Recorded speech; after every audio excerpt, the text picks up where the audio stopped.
Hello there, and welcome back to the Showing Up to Life podcast and YouTube channel. I'm Art Burns. Really excited to be here with you today. Very, very happy for the opportunity and grateful for the opportunity to be here with you today and to share a few thoughts of mindfulness and some ideas, as well as some what we do here is we also talk about practice, right? Because mindfulness is not just a concept. And it's not just an energy, and it's not just a way of life, and it's not just a worldview.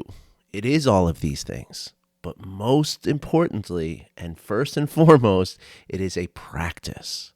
And it's a practice that that promotes and cultivates a set of skills which enable us to do all that other stuff, right? Which enable us to have this energy with which we meet the world and we show up in a certain way of presence and acceptance and compassion and kindness. This all comes from the skill of being able to be here now. All right. Now, of course, again, like any skill that you've ever developed in your entire life, you've developed through practice, whether it's learning to walk, learning to eat, learning to do math, whether it's learning a new language, learning to play a musical instrument, learning to ride a bike. I could go on and on and on and on. Everything you've ever learned to do, or every skill you currently have, everything you currently know how to do, you know how to do because of practice. Now, when we talk about meditation practice, right, it's a very, it's very much in the same way, right? If we commit to doing a certain thing with consistency, with our the investment of our energy and our emotions, well, then these become the new sort of habitual skill, this the way that we do things.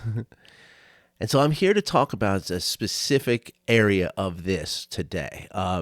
So a lot of the inspiration that I get for these episodes comes from, like, I'll read something or I'll see something online or these kind of things, and I'll quickly jot something down in my notebook, like, oh man, I gotta do an episode about that. That's so cool. Yeah, let's do that. Right? That's like happens to me all day, every day. I have hundreds of notes in my notebook of episodes that are ready to go. So that's good news for everyone out there who's a fan of this show. So you'll not, we're not going to run out of material anytime soon. I promise you that. But yesterday, so there's two things that happened yesterday that sort of created this mashup for today's episode. First of all, I posted something on Facebook, a meme that I had read. So the meme said something about, when I talk about my own depression and anxiety, people think that I'm a miserable person, right? Now, I don't feel that people think I'm miserable. But what I find is that when I say, when I tell somebody about what's going on in my life, for instance, right, the challenges that I might be having in my life, and right now specifically, there are some big challenges. I've been open with you about the, my marriage is in a really strange state of evolution. We don't know which way it's going to go. And it's, things happen this way. You grow, you change. So there's the marriage, there's, we're facing some financial strain where, there's a whole bunch of stuff going on. I don't need to get into the details and stuff, but there's always stuff going on, right? For all of us, there is. And so when I talk about this stuff, people tend to say, well, I'm sorry that you're suffering through this. And I say to them, I'm not suffering, not even close. It might not be a joyous feeling to face financial difficulty or to face the end of a relationship. It's not that it's bringing me some kind of, eternal and blissful happiness, but it doesn't mean that I have to suffer with it. Right? Because that's the thing, right? The thing about the practice, the thing about the skill that we cultivate through this practice is to be able to allow these thoughts about the stuff going on and allow the emotions and allow the physical feeling of this, right? Of whatever it is that's going on. Because remember, those three things are always, always, always connected, and always every single experience we have in our body, our emotion, and our thoughts. And when I say every experience, I don't mean like, oh, when you go on a roller coaster or when you go to work or you go to eat. I mean experience 24/7. right? Even when you're quote unquote doing nothing, right? You're still doing nothing with your body, your emotions, and your thoughts. And when I say the thoughts, what I really mean, or part of what I mean, I should say, is the story in our mind, right? All of us, 98% or 97 or 98%. There's a condition that I can't remember the name of. I should have looked it up before this, but I was trying to remember it yesterday. And I forgot that I was trying to remember it, but there is a condition in which, you don't have a narrative in your mind, and it only impacts about 2 to 3% of the population of the globe. Okay, so that means that 97 to 98% of us have this chatter going on. This don't do that, do that. That's not good. That's good. Oh, that person looks scary, or oh, that person looks friendly, right? There's now it's not necessarily a conscious voice, right? I'm not talking about the level of like a schizophrenia or something like that. Not that there's anything wrong with someone who's schizophrenic.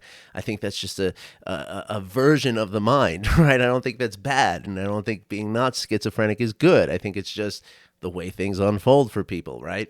But anyway, when I say this voice in the mind, I don't mean that you're hearing a voice, right? But all of us are motivated by this internal sort of narrative, or this internal chatter, if you will.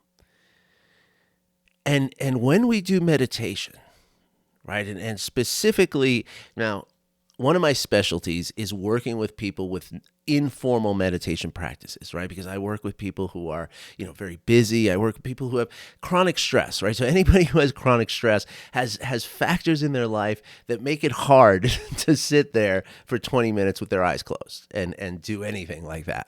So I approach mindfulness from a very much an informal point of view. But I always, after some informal practices, we always try to get into the formal practice of meditation. And the reason for this is that and again, if it's allowed, if you have somebody who's suffered, really serious trauma, and sometimes this person might never be able to do meditation, and that's okay, right? But the true benefit to being able to sit there with your eyes closed. And when we do meditation, it's such a simple process. People tend to mystify the process of meditation, and they tend to, make it something that it's bigger than what it really is, or more complex than what it really is. All meditation is you focus your attention on an object. Right now, that object could be a candle, that object could be a sound, that object could be, as I teach it, the sensation of your body breathing. Now, it's never that you have to do breathing, right? Right now, as you're sitting here watching this, your body is breathing. And I can tell you that 100%, because if you're alive and watching this, you are breathing. And thank goodness, too, because if we had to remember to breathe, oh my gosh, we'd see, people dropping dead all over the place, right? Passing out from oxygen deprivation. That's a funny joke for me anyway. I think about that a lot. But anyway, the idea though is that when we do that practice, when we or perform that process, if you will, which is to just, again, focus our attention on something, okay? And what happens, and it's not if, it's when, at some point, our mind is going to wander. Now, as I've said many, many times, I'm sure I've said it here, I know I say it to my clients all the time, it's in the nature of the mind to wander. The mind creates thoughts like the ocean creates waves. You're not going to stop either one. Could you imagine trying to stop the ocean from creating waves? Well, the idea of stopping thoughts and stopping your mind from, finding other things to pay attention to is just as absurd. So what we do then is we sit and we allow the mind to wander off. And once we find that the mind has wandered off, we simply bring the mind back. And then when I say the mind, I really mean the attention, right? We find that when we're no longer paying attention to the feeling of our breath, but instead we're paying attention to some meeting that we have coming up later in the week, or what we're going to make for lunch when we're done with our meditation practice, or whatever it is, right? When we realize we're paying attention to something else, and it could be anything, It's not saying, "Oh, darn it, Art, why does your mind wander so much?" Or, "Art, why are you such a bad meditator?" Or, "Art, what's going on with you?" It's nothing like that. It's just very simply just noticing. My mind wandered. And then as soon as I notice that the mind wandered, I'm already not wrapped up in it. And now I have the choice to simply bring my attention back to the breath or to whatever the object that you're training yourself to meditate with. Now, this does some really amazing things, right? Now, first of all, when we train ourselves in mindfulness, we're really training three specific skills, right? We're training focused attention, we're training open awareness, and we're training the ability to look at things with a kind intention, with holding the world and all of our experiences in a sense of, universal positive regard. Just, I want things to be well for everyone, right? That's just the essence that we develop through mindfulness, right? Now, as we develop that skill of attention, which is not just being able to pay attention, but knowing when our attention has wandered off, right? When we cultivate these skills, right, what we're really doing is, or what comes from these skills, one of the byproducts, if you will, of these skills, is that we can see the activity of the mind, which is to say, we can see the thoughts and the narrative. We can also see the emotions and even the way that it all, manifests in our body. We can see this with a sort of objectivity or a sort of a detachment or a disidentification, which is to say that we feel like we're not wrapped up in it, but instead we can notice that my mind is doing this thing right now. Okay, which could be anything, right? My mind is, experiencing, thoughts of catastrophe right now. And that's just what my mind is doing. Now, let me get to the second. As I told you, today's episode was a mashup of two sources of inspiration. Okay, So as we sort of develop this sort of objective and detached and disidentified view of the activity of our mind, which again includes the thoughts, the emotions, and the way that we process the sensation of our body, right? What we ultimately come to is the ability, because of that detachment and because of that disidentification, we get to the point where we can start seeing the roots and the sources of the things that, go on for us. Because what we realize is that when we're not intentional, right, that's another part of what mindfulness is being intentional, right? But we're not intentional all the time. Even people who practice mindfulness a lot, like me, there are moments where I'm not intentional. I just do stuff, right? Because it's just the way that I do stuff. Right? There's a habitual nature to all of us. But the thing is that habitual nature, or that habit that within that nature, it didn't come from nowhere. Now, some of it is part of what we've developed as we've lived our lives, right? Like, the way that our soccer coach taught to us, the way our third grade math teacher treated us, the way we watched our parents treat each other, the way we felt treated by our parents. These things are all part of what's formed us. One of the things that I always make sure to remind my clients over and over and over is that, this idea that our brain and nervous system becomes developed at some point, it's like done, is complete fallacy. I mean, this was scientific, the golden rule of neuroscience for decades, for, almost, centuries, I guess. But the reality is that our mind, our brain and our nervous system are always developing throughout our entire lifespan. So the experiences that we have create the very instrument we have to process the experiences we have, right? So, whoa, we're getting pretty complex here, aren't we? And this is part of what I'm talking about. That once we start to see this, that, wow, so the experiences I have are developing the instrument that I have to process the experiences I have, well, then we start to recognize again more of this objectivity. Like, this whole thing is doing its own, it's on its own. I'm not even in control of any of this. I mean, much less than control. I mean, I barely have a say in it. Now, of course, this is where we can become intentional. And the more intentional we are, the less we are sort of subject to some of that, that sort of habitual force of what's going on. But as I mentioned, okay, there's yes, part of our development and part of where we get this habit and this sort of automatic way in which we do things is our own conditioning, which happens throughout our lifespan. And again, it never stops happening. So no matter how old someone is, there's a story Jon Kabat-Zinn tells of a 92-year-old man who started practicing mindfulness, right? It is never too late because you are always developing. You will be developing until you take your last breath on this earth, okay? But now here's the thing. As we again cultivate this sense of objectivity, this detachment, this disidentification of this whole process, right? We recognize that some of this that we do, some of our habits, some of our inner nature, some of what drives us in an implicit and unconscious way comes from before we were even born. And this is the other source of inspiration was last night when I was doing our Wednesday night meditation that I do for a group, which you're totally invited. You should come. It's really amazing. But we finished with a reading from Thich Nhat Hanh.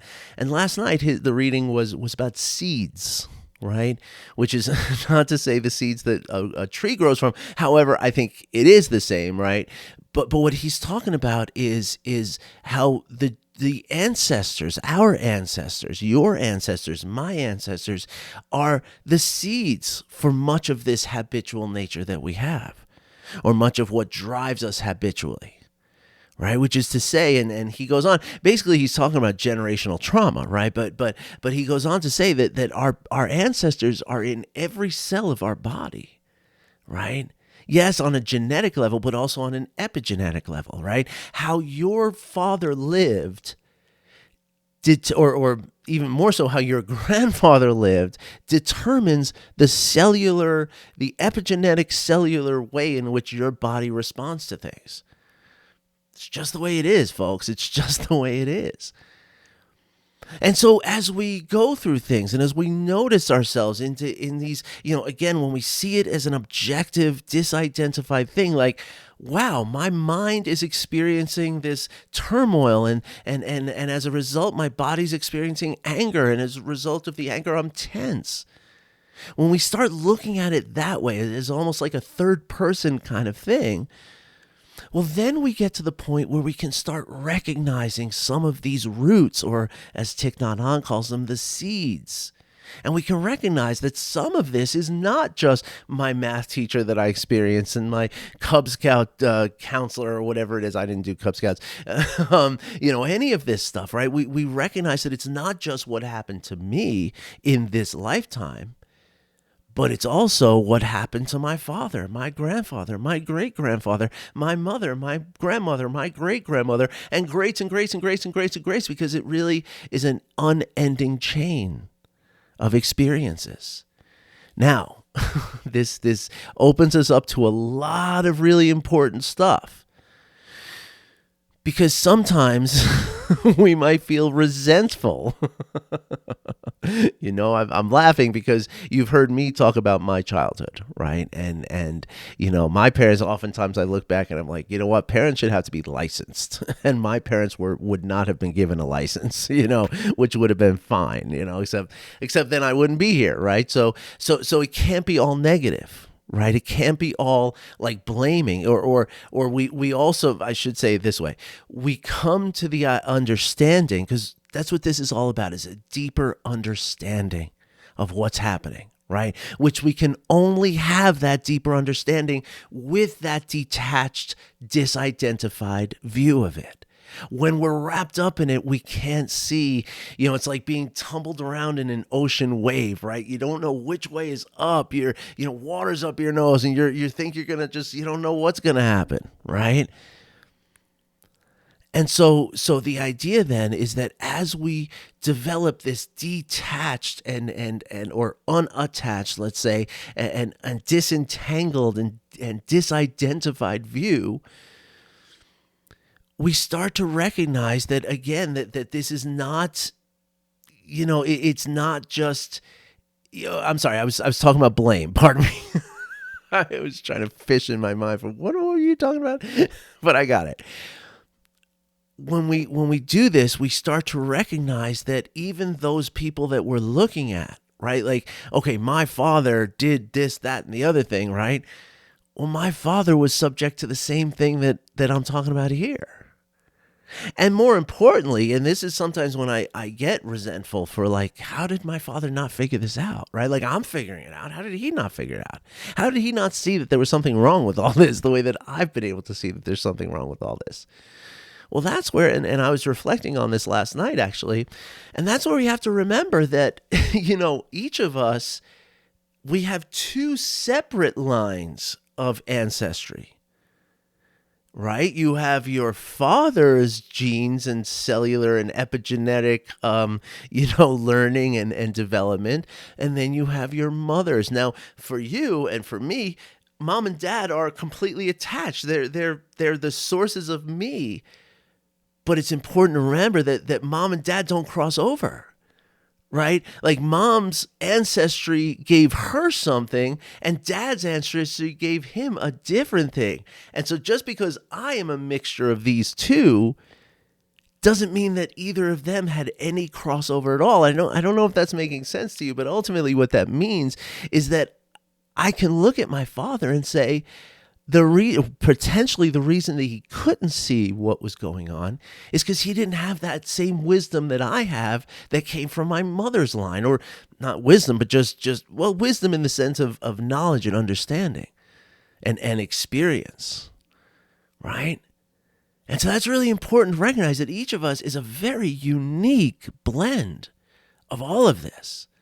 And even if we have siblings, it completely, none of us are exactly alike, because of that lived experience as well. Now, before I go, sorry, I just brushed my teeth, so my throat's a little dry. There's a really, really important aspect to this. Okay, and because when I talk about this, like, there's this ancestral, inheritance that we've all, come to, or that we've all, are a product of, I should say. The tendency for many of us is to say, okay, so I just got to figure this out. I got to figure out where this all came from. I got to figure out who built it all, and I got to figure it all out. That is not the first step. Because the problem is that when we're trying to figure something out, when we're trying to, logically like put our finger on something, right?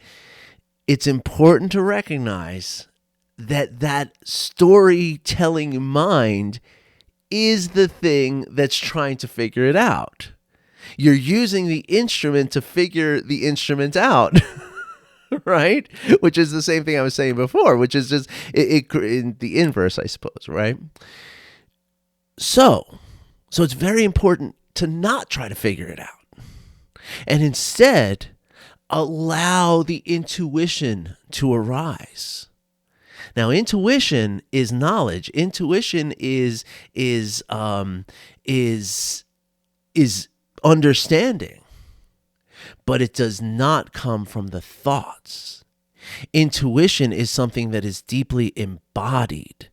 It's something that we feel. And so really what we're talking about is getting to the point where we can step out of the thoughts so that we can feel the intuition.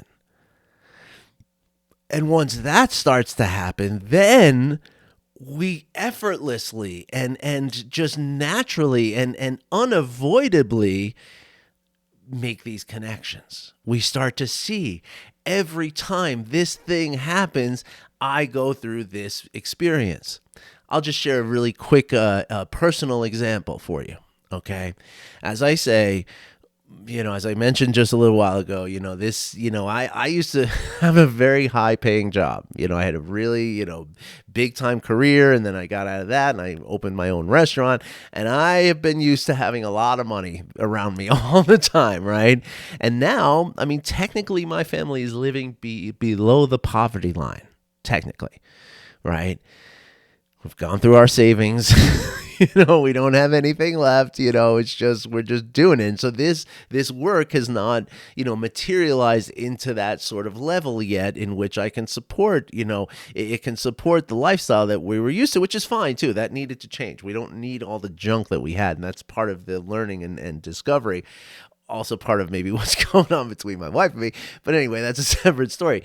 So she's working a job. I'm doing this. I'm working a couple of side gigs and trying to, make things work. But we're behind. We're behind on a lot of things. Now we have this landlord who he's very kind and very understanding. He's helping us a lot. He's, we're not being thrown out on the street. He's going to renew our lease and everything else. So it's all good, right?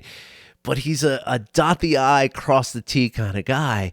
And on the day of the month that the rent is due, if you don't, even though you've made arrangements with him and even though everything's copacetic, he still has to tape a notice to our door, saying that we're behind and, 10 days go by, you could be evicted and all that. And he's just doing that to cover himself legally. We've talked about it. I said, why do you keep doing this? You told me we're all right. He's like, I got to post it. I got to do it. It's just the way that he works. Now, again, this is also where we can, a little sidetrack here, is that I can see in him that some of this is his habit energy. This is not necessarily an intentional thing of his.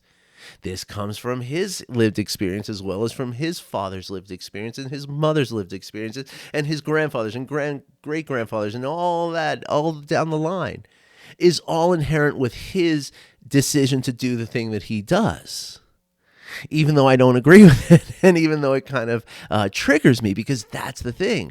We can, at a certain point, I recognize that every time I see that thing, I get so, upset, and so I feel the emotions and the tension in my body.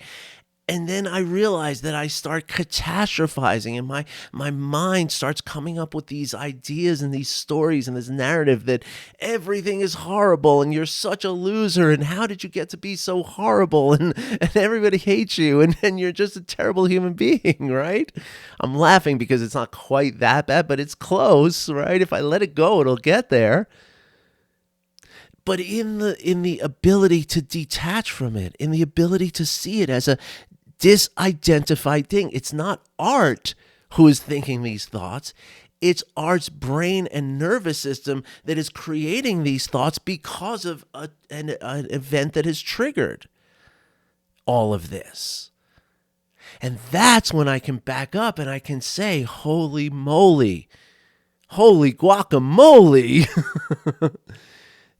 Now I see that it's not Art who's upset about this. Art knows that he made the arrangement with the landlord. He knows that the landlord just needs to do this for whatever reason. So it's like no big deal.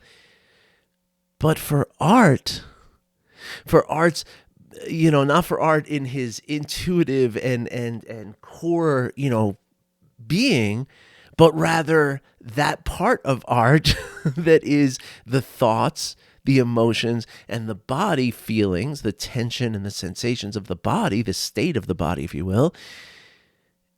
He is responding to all of this because of the ancestral or the lived experienced habits and sort of automatic responses and reactions, which is to say that my father growing up, it was all about money. It was all about money. And if you didn't have money, you were a horrible person.